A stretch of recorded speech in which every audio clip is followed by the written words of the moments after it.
Des ramasseurs de déchets viennent régulièrement à la première heure dans ce quartier d'Addis Abeba pour vendre leurs précieuses récoltes de bouteilles en plastique. En Éthiopie, ces travailleurs de l'économie informelle sont essentiels à la prévention de la pollution plastique et au fonctionnement d'une économie circulaire. Les déchets plastiques en particulier sont devenus une préoccupation majeure, certains quartiers de la capitale éthiopienne étant souvent jonchés d'ordures, notamment de sacs et de bouteilles en plastique. Sebdana Warkisho, un intermédiaire, prend le relais. Il rachète ces déchets plastiques avant de les revendre aux usines de transformation.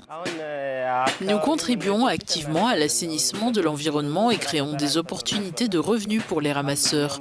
Nous achetons les plastiques qu'ils ont collectés et nous les revendons à tous ceux qui en ont besoin après les avoir triés par couleur.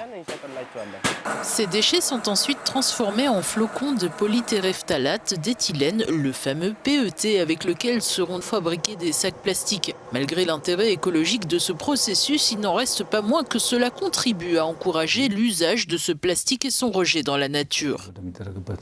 La plupart des bouteilles en plastique sont correctement recyclées, mais le problème des sacs en plastique persiste. Il est interdit de produire, de vendre ou d'importer des sacs en plastique dont l'épaisseur est inférieure à celle spécifiée par la loi. De nos jours, lorsque des sacs en plastique sont importés, leur épaisseur est inspectée par l'autorité chargée de la protection de l'environnement. Si l'épaisseur est inférieure à la limite autorisée, le sac n'entrera pas dans le pays. La production locale de ces sacs en plastique est également interdite.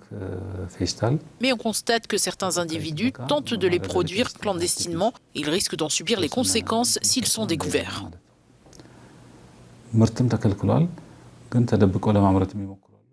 175 pays s'étaient réunis du 13 au 19 novembre à Nairobi, au Kenya, pour mener une troisième série de négociations sur un traité international contraignant contre la pollution plastique. Mais aucun accord n'a été conclu à quelques semaines de la COP28 à Dubaï.